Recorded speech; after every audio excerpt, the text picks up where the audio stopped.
안녕하세요. 한국표준과학연구원 박영규입니다. 지금 아마 뒤에 보이는 추들이 이제 쌓여 있는 이 실하중 힘표준기가 1메가뉴톤 실하중 힘표준기예요. 1메가뉴톤이라는 거는, 그러니까 뉴톤이라는 게 이제 힘의 단위인데 그 질량으로 따지면은 약 100톤 정도에 해당이 됩니다. 그 힘표준기라는 거는 어떤 힘의 국가 기준이 되는 거예요. 그러니까 가장 정확한 힘을 이 장치를 통해서 발생을 시키고 이 장치를 이용을 해서 우리나라에서 쓰이는 각종 힘 측정기들을 교정을 하는 거죠. 그렇게 하면서 우리나라에서 이루어지는 모든 힘 측정의 정확도를 갖다가 확보하는 그런 역할을 하는 겁니다. 한 1980년도에 저희 힘연구실에 요거의 한 반 정도 되는 크기인 500kN 실하중 힘표준기가 도입이 됐는데요. 그거는 저희가 만든 게 아니라 미국 표준연구소에서 사용하던 거를 더 이상 이제 그쪽에서는 사용이 힘들다라고 판단이 된 거를 저희가 얻어온 거예요. 근데 이제 그것이 꽤 오랫동안 우리나라의 기준기로 사용을 하다가 2006년도에 국가 간에 비교를 했습니다. 근데 그 비교를 해보니까 값이 많이 벗어나 있는 거예요. 다른 나라들하고는 달리. 그때 저는 이제 굉장히 많이 놀랐죠. 이거 어떻게 해야 되나? 그래서 공격적으로 이참에 우리도 기존에 미국에서 받아온 거 쓰지 말고 우리 기술로 새로 만들어보자, 이런 생각을 하게 된 거죠. 그래서 2011년도부터 시작해가지고 이 자리에 설치된 게 2015년도에 설치가 됐고요. 거의 한 5년 정도에 걸쳐서 이 1.1메가뉴톤 실하중 힘표준기의 개발을 완성을 했습니다. 그 외에도 이거보다 더 큰 용량인 그 5메가뉴톤 유압식 힘표준기, 100kN, 20kN, 5kN, 2kN, 200N, 20N, 이렇게 다양한 용량들의 실하중 힘표준기를 저희 자체 기술로 다 개발을 했습니다. 1메가뉴톤 실하중 힘표준기가 실하중 힘표준기 중에서는 가장 큰 용량입니다. 그래서 이 실하중 힘표준기를 기준으로 해서 5메가뉴톤 유압식 또는 50메가뉴톤 빌드업, 더 큰 힘들의 기준이 바로 되는 거죠. 어떤 대형 산업의 대형 기술에 있어서 힘표준은 굉장히 중요하고요. 우리나라도 최근에 이제 누리호 성공적으로 성공을 했잖아요. 누리호 같은 경우에는 75톤 정도에 해당하는 추력을 이 표준기로부터 교정이 된 그러한 측정기로 측정을 하면서 정확하게 제어를 하고 할 수 있는 거죠. 그런 식으로 항공 우주, 각종 이제 중공업 내지는 어떤 국가 안전 이런 것들을 위해서 대용량 힘표준은 국가 요소에 중요하게 사용이 되고 있습니다.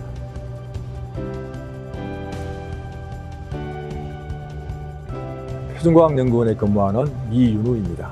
직경 1m 비구면 우주형 거울은 실제 위성에 적용되면 해상도가 0.3m 이하 초고해상도 영상을 얻을 수가 있습니다. 지금 국가에서 운용 중인 다목적 실용위성 3호가 지름이 0.8m 거울을 사용하고 있고요. 7호가 개발되고 있는데 1m 정도가 되고 그 7호에 사용할 수 있도록 똑같은 규격으로 개발하였습니다.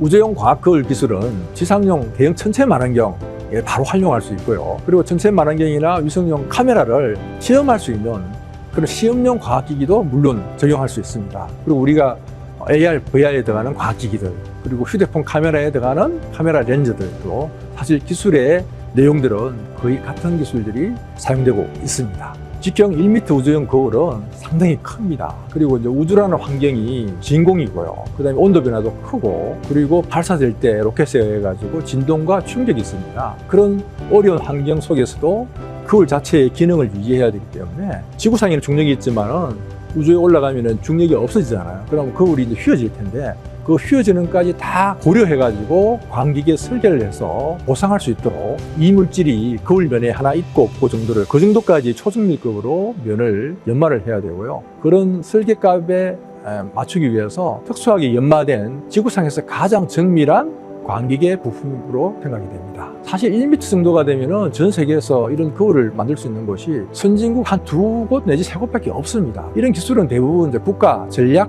자산을 개발하는 데 사용되기 때문에 기술을 거의 이전받는다는 것은 거의 불가능하고 자체적으로 해야 됩니다. 아시다시피 이제 표준과학연구원이 측정기술, 모든 측정기술에 대해서는 세계 국가 대표기관이기 때문에 그 측정기술을 활용해서 자체적으로 개발해서 집적화시켰습니다.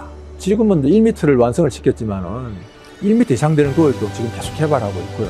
지금 있는 시설과 기술을 갖다가 조금 더 업그레이드 하면은 충분히 2m 이상 되는 거리들도 확산할 수 있고, 그러면 아마 대한민국의 우주 개발에 있어서 수준이 그 세계적 수준으로 판단하는 데는 별 무리가 없을 것 같습니다.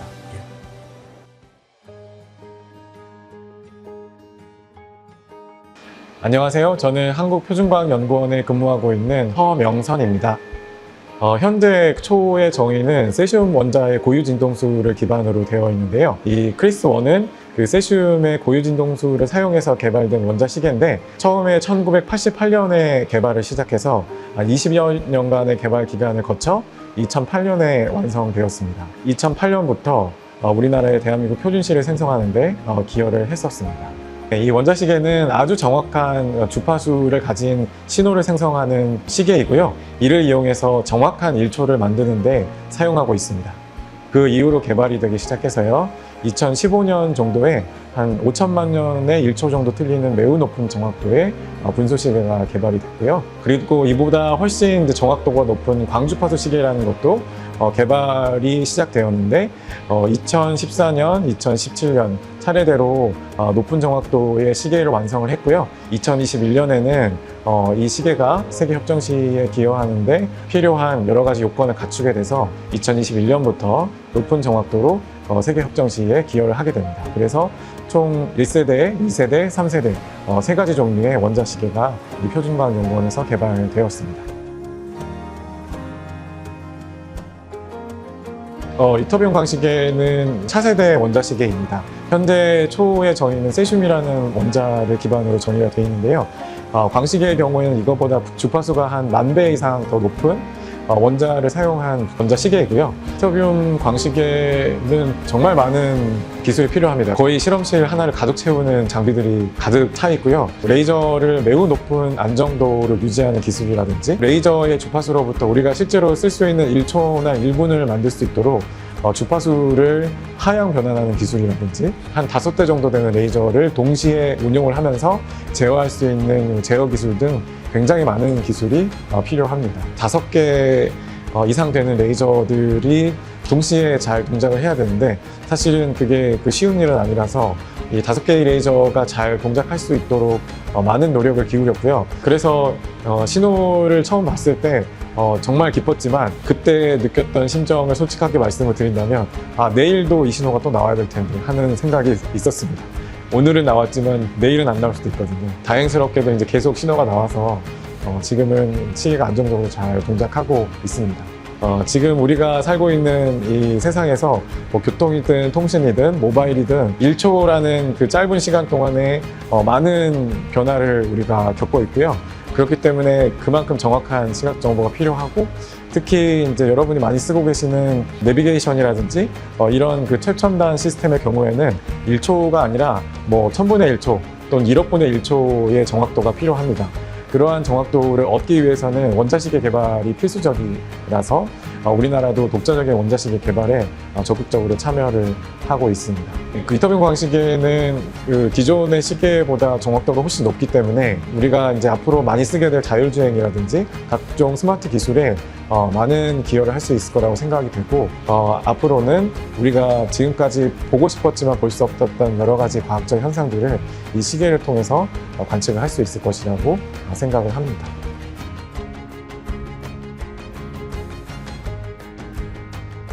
안녕하세요. 저는 한국표준과학연구원 이용호입니다.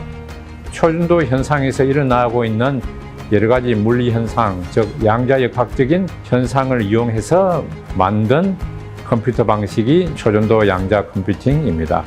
초전도 양자 컴퓨팅 시스템을 개발하기 위해서는 첫 번째 핵심이 되는 소자 큐비트라고 합니다. 초전도 큐비트를 이제 설계, 제작, 평가하는 기술이 이제 확보가 돼야 되고, 이게 워낙 작은 에너지를 우리가 다루기 때문에 제어 측정 기술이 이제 중요하게 됩니다. 한마디로 정의한다면 양자 컴퓨터는 측정 제어 기술이라고 볼 수가 있습니다. 그래서 우리 표준과학연구원의 임무 그리고 보유 기술과 상당히 잘 맞는 기술 분야라고 할 수가 있죠.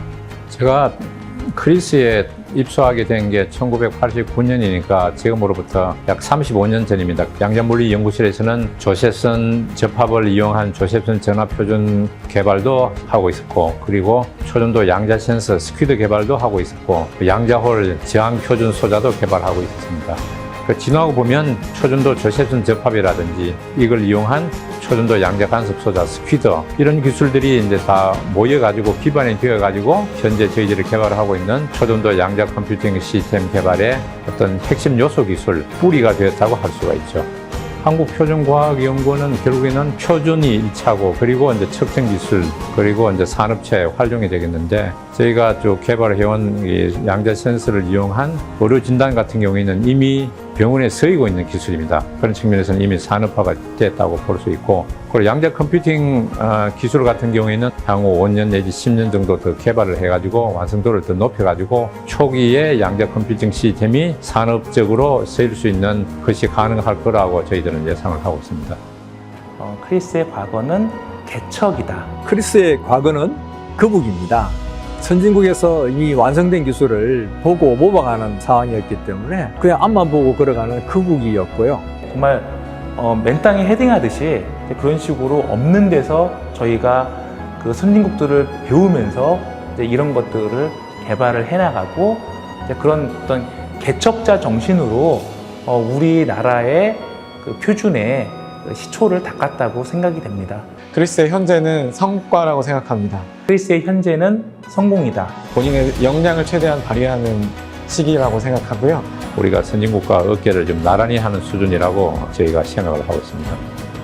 크리스의 미래는 선두주자이다. 크리스의 미래는 성숙 그리고 재탄생이라고 생각합니다. 세계 최고 수준이 되었을 때는 목표를 우리 스스로 제시를 해야 됩니다. 다 큰 어른이 주변에 기여를 하고, 그리고 다음 세대를 길러내는 재탄생이 크리스의 미래라고 생각을 합니다. 크리스는 세상의 기준을 만듭니다.